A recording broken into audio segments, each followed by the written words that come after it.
I'm here with Michael Weinstein. Michael is a criminal defense lawyer based out of Delray Beach, and he is seeking the Florida State House of Representatives District 81 seat, correct? That is correct. Mr. Weinstein showed up today in a Jaguar I-Pace, which I recognized immediately because I'm an electric vehicle junkie, even though I don't own one, and he's a criminal defense lawyer. We're looking at a future where there will be self-driving cars. I'm optimistic about it. To some extent, they already are self-driving, but fully self-driving to the point where there's a car driving down the road with no one in it. Let's start with this one. A police officer pulls over a self-driving car for some reason, and there's a guy in the back seat. What does he need in order? You know one of the big issues in the drug cases is they search the car. Well, do you see that there are potential issues for the future for police stopping cars and things like that? Well, let's start with a very basic premise. I truly believe in our Constitution, our constitutional rights. Mm-hmm. And I believe that the Fourth and Fifth Amendment will apply even to self-driving cars. And to go to your example, Warren, if someone's sitting in the back of the car, but they've called for that taxi, for example, or they've called for that car, I believe that their constitutional rights should be protected as if they were driving the car. Okay. So I truly believe that. I think that there are constitutional protections such as plain view doctrine, such as asking for consent or a warrant. And I think that those constitutional protections should apply to self-driving cars. You and I both know about personal jurisdiction. For the viewers who don't know, when a police officer pulls somebody over, in order to start the traffic proceeding or whatever it is, he's got to hand them a piece of paper, right? Correct.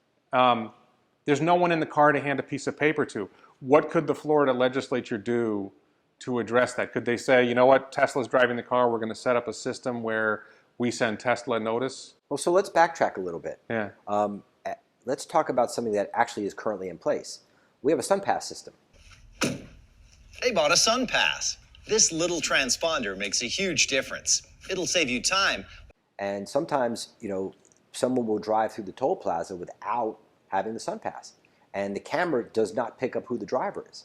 So is that person, you lend your car to your friend and he does something illegal, should you be liable? And generally the answer is no. Right. So you'll have to fill out an affidavit and you have to contest it in court. So I think we could see some sort of hybrid in that regard. Should you be liable for something you did not do or did not perform? No, of course not. I don't think our country's built that way. But if you are liable and you do take some action that would violate the law, for example, let's say you override the self-driving car. Right. And you end up speeding or you end up making an illegal turn, then I think that person should be held responsible for taking that particular action.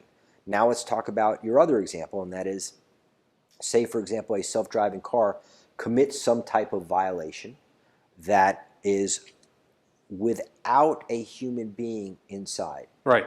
The answer I would generally think, and this is gut because I'm not elected yet, but I would generally think that we would have to look at the manufacturer for liability if that car does something illegal. If you put the citizens of Boca Raton, Delray, Boynton, Belglade in danger because a car runs a red light, for example, there's something wrong with the algorithm, someone has to be responsible for that. Right. So I think, to go to your point, you have to look at the manufacturer to have some liability.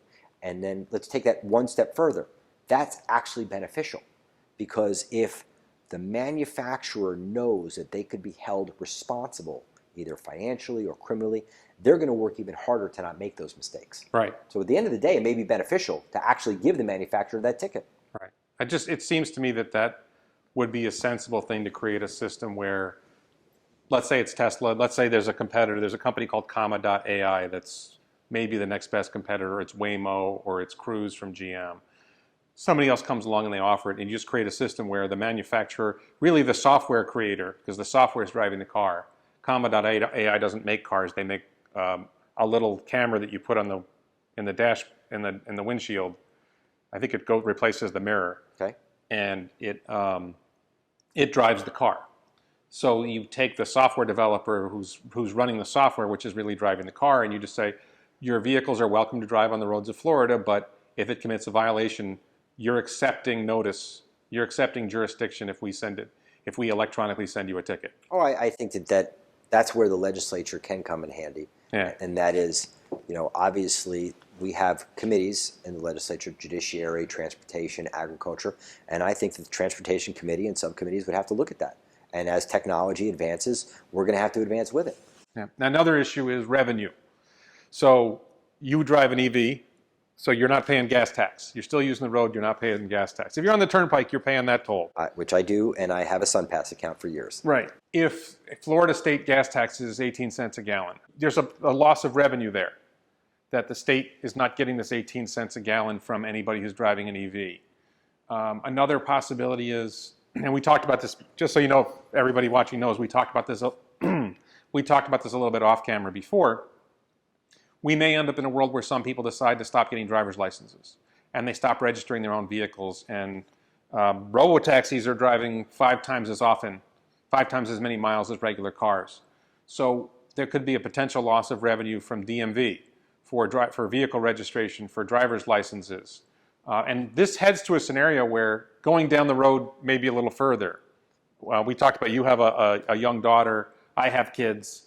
My prediction is that anybody who's not anybody, most kids under the age of 10 today will never bother getting a driver's license. Well, so let's think about a place like New York City. Sure. New York City has Uber drivers, they have Lyft drivers, they have taxis, all right? The taxi, in order to run, has to get what's called the taxi medallion. They have to pay for that medallion. Right. And then the person who gets inside the taxi cab has to pay the fee. And when you pay the fee, the revenue, the driver or the taxi company has to pay taxes on that money. So I don't necessarily see the loss of revenue as much as you do, because it's just going to be augmented by another form of revenue. So I understand what you're saying. Well, you know, if so-and-so doesn't get a driver's license, they're not paying that driver's license fee. But if they need to get, let's just pick it, they need to get from Mission Bay all the way to the Town Center Mall, and they get inside a car. That's not going to be free. That ride is going to cost them something. And as long as you can augment the loss of the gas tax with the price, and I don't believe in raising taxes unnecessarily. You know, I don't believe that where Florida has no state income tax, I have no interest in passing any type of state income tax. What I do believe is that you could just augment it elsewhere. So for example, if you get in that car and you're driving from Mission Bay to Town Center Mall and you pay a fee, part of that fee can go to the government. We get to a point where people aren't getting driver's licenses anymore. Individuals are not getting driver's licenses anymore. People aren't registering vehicles anymore. It's all done at the state level by Tesla, Cruise, Waymo, Comma.ai, whatever. They're registering their vehicles through the state. We don't really need local DMVs anymore. There's going to be fewer traffic violations, fewer accidents, fewer traffic crimes. We don't need as many police anymore. Is there a point at which you could see letting jobs go? This is a big thing. Politicians always want to talk about how they created jobs, and they never want to talk about how they eliminated jobs. But if we're in a transition from one type of transportation economy to another, normally some jobs would have to go, and my experience is politicians never want to get rid of a government job. Could you see where we wouldn't need local DMVs anymore and we would no longer need those employees? No, because you're going to need those employees elsewhere. We talked just a moment ago about how we're going to perhaps cite driverless vehicles by going to the company. Someone's going to have to do that. There's going to have to be some type of human interaction. So let's take an employee, Shelley Smith, we'll name her, and she's working at the DMV, and that job's been eliminated. But she may then get a different type of job working towards dealing with the companies who are violating Florida law. So I don't think you're going to see as much of a loss of jobs as we may be discussing. Secondly, I don't see a loss of police officer jobs, because even if it's a driverless car, they still have to enforce traffic laws. And there's going to be a way for a police officer to stop that vehicle, take down that vehicle's information. Someone has to be able to write down what is the tag, what is the VIN, what is the insurance, and to issue that citation. Right. So I don't know necessarily. And look, we talked off camera about how they're going to be safer. Driverless cars are going to be safer because they're going to follow the speed limit, they're going to follow the traffic laws. It's not going to be 100%. And they're not going to be drunk. Right. They're not going to fall asleep at the wheel. They're not going to have medication errors. They're not going to be 16. I have an 18-year-old.